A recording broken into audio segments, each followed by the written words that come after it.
We're having a very, very exciting panel of educationists. We shall be having Mr. Indimuli Kahi, OGW, who is the national chairman of the Kenya Secondary School Heads Association. He's the current president of the African Confederation of Principals and a council member of the International Confederation of Principals. For those of you who were with us last week, you know that he was to join us, but he wasn't able to, but here he is today. So you're up for a very exciting time. We also have Mr. Nicholas Gademia. Mr. Gademia is the chairman and among the founder members of the Kenya Primary Schools Heads Association. He's the president of the Federation of East African Primary Schools Head Teachers and Principals of Lavington Primary School. He's been a teacher for over 35 years in various primary schools, and so he has a wealth of knowledge and expertise in this sector. Welcome very much, Mr. Gademia. And then we have Mr. John Kimotho. Mr. John Kimotho of the Kenya Institute of Curriculum Development, KICD. He's a Senior Deputy Director, Education, Media Services at KICD. He holds a master's degree, Communication and Media Studies, and is a PhD candidate. So this is the third webinar in our education series, and we want to discuss how prepared are public schools for CBC and national exams. We know that a majority of our parents and our children are very particular about this because this is where our kids go to school. So what is CBC and what are the issues around it? These are some of the things we shall be exploring and thinking about national exams as the way to transition. Is this really how it should be? Education and technologies. What are the challenges that teachers are encountering with technology? Parents are encountering, students are encountering. How do we get the feedback? Listen to our first panelist, who is going to present to us on a topic that is very exciting. That is a summary of CBC and CBC assessment, so that we start with a foundation that allows us to understand the rest of the discussion. So I want to welcome you, Mr. Gademia. The floor is yours. Thank you very much. I'll start with the CBC, that is the competency-based curriculum. It will equip the learner with the socio-economic and even the political needs, so that he or she becomes a relevant person in this continent or in the world. That it will make our pupils or our learners fit in the society, both nationally and internationally. And unlike maybe the former systems, which just dealt with the mind, the CBC is dealing with the person as a whole. In actual fact, it is looking at what can one do, what gifts, what talents does one have, irrespective of the faith, irrespective of the gender, and irrespective of the form of the body, because we are told that disability is not inability. This is what CBC is bringing about. But by and by, our parents have come to realize, yes, this is what is to be done. And at the end of the day, you are sure of what the boy or the girl or the learner, for that matter, has acquired. Mm-hmm. We appreciate the efforts done even by the Kenya Institute of Curriculum Development, with coming out with the designs and coming up with those materials that are making this curriculum relevant and easy to understand. The major challenge was resistance from some angles, from some stakeholders, those who may not understand the system. Others who are by nature notoriously resistant to change. At times we say that maybe what was made crooked by nature, no man can straighten. You know, the other systems sometimes make students learn into maybe areas that are not theirs. For example, one may learn to do science because he had an A, or rather he had 500 marks. He may learn to join a school which is providing sciences and so forth. But little do we know that those other times, these examinations were open to manipulation. And it is evident when the government stamped in its foot. The number of A's reduced. The number of those high achievers reduced. Where did they go? Here, the child is given nothing but what is his or hers. And as such, Other than comparing child A and child B, you compare the child with his competency, but not from which home or which gender or which creed. It is competing within yourself, and you try, and the child is encouraged to try to improve on those skills that he already have. However, there has been some problems which have come after this COVID business, the COVID-19 pandemic, that maybe seem to have stalled the CBC and the CBA. But hoping that we have the positive, and the Kenyans have the positive attitude towards this system, we should sit down and now agree and see how can we overcome such challenges. One of them, to me, is the digital competency. Sometimes back, the government came up with a project that we used to call the laptop project, for that matter. That was the language used. And this was meant to equalize all pupils irrespective of where they were. But it was politically and some other people using their own, maybe selfish heads, threw it almost outside the window. And the KISD had even put the content such that if now we were challenged by this COVID, we could be communicating with our pupils, we could be marking, we could be giving results, and the syllabus and the syllabus could be continuing to an extent that even if it is testing, examination can be done. But right now we are almost at a standstill, because even the content the KICD is giving through the radios and the TVs and so forth, the virtual learning may be catching, maybe only handling a very, very, very insignificant figure, about 10%, which may also not be ready to provide feedback. I am sure if this laptop was given to the standard 1 or grade 1 child, he moves on even up to Form 4. Every year, it was possible with a trillion budget to come up with a budget for standard 1 laptop every year. And the content, the books that they normally carry that almost kill them. But those people who wanted to steal, to sell books, to transport books, to do their corrupt ways, because I believe this was a matter of corruption. I believe they are the ones who halted the program. And even the children are asking, where is the laptop?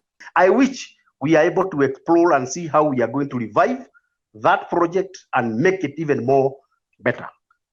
That's my take. I think, Mr. Gathemia, you've spoken very well. And, you know, for me, listening in as a parent, one of the things that has come out is your passion. And you're very clear that you're not happy with the slow pace of adoption of CDC and also adoption of digitalization and the use of technology in education. So I think on the last point that you dwelt on the DigiSchool project, what would you say would be the best way to approach this so that we get a solution to utilize those available resources? Because taxpayers' money was already spent. And what would be your take on how we could move forward? My take, and I would also rather say this, the take of the head teachers of this republic, is that the taxpayers' money must be put into proper use. This laptop was bought with the taxpayers' money. I'm told it was to a tune of about 7 billion. I think whether it is 7, I start to be corrected, whether it was 7 billion or 17 billion. I was to give maybe my insight as far as maybe connecting internet and electricity connectivity is concerned. And I was praising the government for having done the last mile to almost every school. Maybe those schools that are not now connected to the national grid are very minimal. There are maybe about 10% or less than 10%. On the same case, I know that the government has also made efforts to install the solar panels in areas where there is some impossibility of electricity connectivity. However, on the issue of maybe internet, as this system starts or goes on, there should be a deliberate effort of making sure that there is internet in almost each and every part of the country. The parents' willingness to help the child, maybe he may not be in a position because he is ignorant. But I'll take my case. Me, my parents were not learned. They never went to school, but they ever taught me. They ever followed my learning, and that's why what I came to. But I am sure that now majority of the Kenyans have an insight. They know that learning is important, and as such, even if they may not be able to take a pen and a mark and do, they can more so look at the CBC learning, the values, the value-based, the activities, and telling them how to become human beings, other than having robots moving around in the name of human beings. Thank you, Chair. I want to reintroduce Mr. Indimuli Kahi, EOGW. We have really been looking forward to Mr. Kahi speaking to us, and we know very well that you are truly somebody to be reckoned with in the education sector. Not only have you taught, you have also led. Well, I'm going to talk about examinations as a way of transition, and then accelerated learning and planning for exams. We know that our country really talks a lot about examination. I'll want to look at some of the legal provisions that are there. Our Constitution, Section 53, 1B, and Section 54, 1B, talk about the right of a child to basic education. And 54 talks about the special needs children to be able to access education. And in this, basic education runs from pre-primary to Form 4.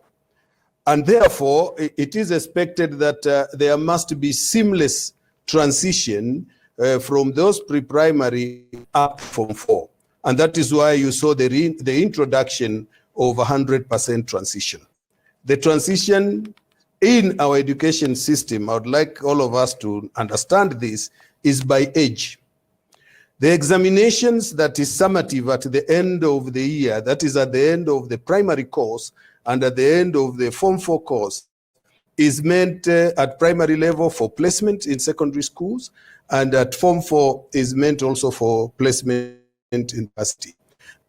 We are saying that also this assessment should be used to compare achievements of, I've said about the learning objective.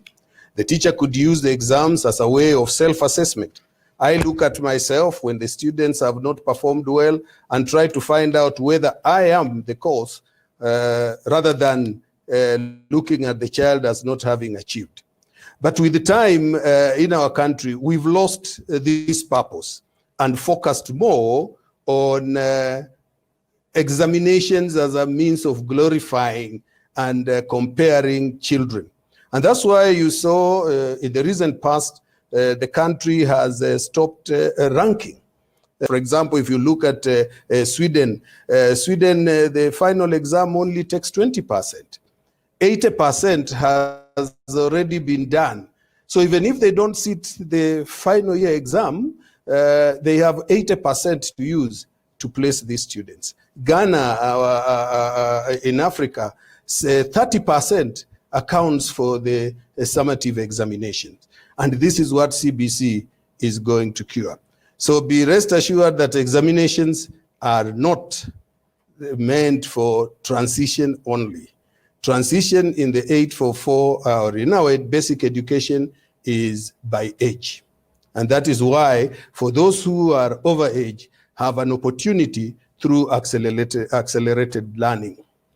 Originally, the accelerated learning targeted out of school youth who are over age and who are not, therefore, they are not able to join a given class. And this is done through what is referred to as the ABET program. And they have a syllabus organized by Kenya Institute of Curriculum Development and Kenya National Examination Council examines. The net effect of this accelerated learning was a reduction in time spent in primary. For example, you accelerated so that you do not take 8 years in primary, but you are able to do the content for the 8 years in 6 years. So it was intended for children out of school who are beyond the age, just emphasizing our transition is age-based. So those who have been older and cannot get back to class, that is the best way of doing it. At the moment, as we look at the challenge of COVID-19, that would be the best way to try and see how the syllabus can be covered should we not be able to get back to school. The reason why they have to sit an exam is to assist government to be able to place them in various categories of schools. Our secondary schools are categorized as national schools, extra county schools, county and sub-county schools. Research shows that Kenyans have really no issue with the summative examination. The issue arises because 100% of what they did is actually in that summative exam. If other things like the person's character, whatever he has done in school, the technical skills he has acquired there, the sports that he or she does in school were being put into consideration, then we would have the stakes lower in national examinations. But going forward, we must find a way in which the summative examination is not the only way to decide placement for students at the university or other tertiary institution. I've looked at the research findings that Maggie did give, and it is shocking to find that secondary school teachers are higher in percentage of not being prepared to present online lessons. Maybe it's because of the intervention at primary level, because we have what we call the digital literacy program between KICD and ICT authority at primary level, and they are able to continue to support. And this is an ongoing program. I hope by the time it reaches secondary, the secondary teacher will be prepared. But apart from that, it is important to note that the government has really invested a lot in ICT components in Kenya. But the biggest challenge has been the uptake of this. You'd be surprised to learn that many of our national schools and some extra county schools were given smart boards, but very few of them are being used at the moment. What was done was these were given, but the training of the teachers was not done. So it's something that we need to learn and see how this investment is being put in place. Effects of focusing on national examinations, competitiveness, which government attempted to cure by eliminating ranking of schools. People are competing to a level that the learning was forgotten. And therefore, as sometimes it is said, we ended up producing robots. I think I heard Mr. Gadema use that word. Now, what is a way forward as I conclude? One is we must find a way, support CBC so as to allow flexibility in the system. It is learner focused. So we are able to look at each learner at a time, right? It focuses on competences. And I would want to say that these competences are built from primary. And by the time these children will reach grade 5 and they move to grade 6, they'll be joining junior secondary. So people have been confusing, saying that CBC is just meant for primary school. No, it's not. It goes all the way to secondary school.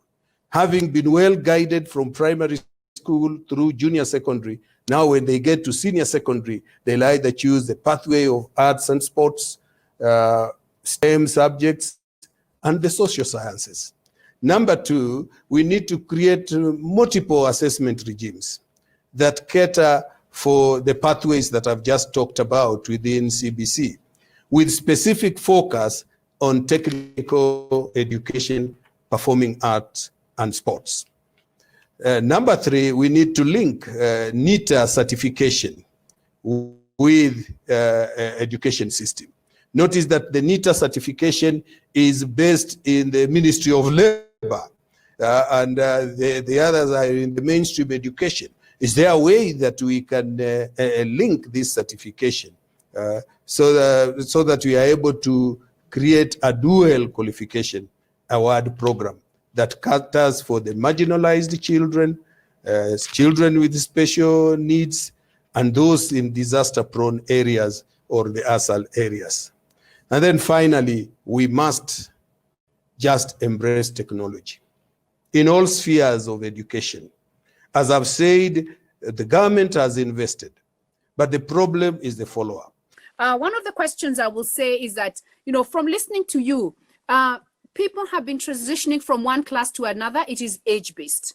But on the other hand, the exams that we've been doing, which are really summative exams, versus having cumulative evaluations, have led to us having an obsession, I think, with passing exams. That's a word I would use. And as parents even, what we do is that we sit and we are saying, oh, my child got an A. And it is almost like it's my A we are showing off. And the teachers, the schools are competing in terms of which school got what. What is the background of this? Is this a colonial hangover? Where did this come from? Why this obsession? And how can we cure it so that we start looking at a person holistically, not just that grade? That was one of the questions that has come out in the groups. Another question that has come up that I think is also important in terms of exams is that we also know that we have had limited opportunities for children to move to secondary school, especially government secondary schools and good quality secondary schools. So we've all been fighting for that elusive A to get into those schools that we consider worth joining, the national schools, the provincial schools, the good district schools. How do we cure this with the new curriculum development that has been put in place? I've been wondering, where did we lose it? Because the time I went to school, this was not really a big problem. I remember names would be put in the newspapers. You look for your name and see whether you are the Division 1 or Division 2. But somehow, with the advent of 844, the idea of examination became a problem. And this begins from even the quality assurance and standards department in our Ministry of Education. Because whenever they would visit schools, results would be there. And they would start challenging you. You have this number of students. Look at the school B, which is just a day school, has 1 A. You don't have. So you see, they focused more on ensuring that people pass exams, rather than ensuring that their systems and teachers are actually following the syllabus to ensure that the objectives are being met. So that is where we began losing it. It started from the ministry itself, the way they were monitoring how schools are forming.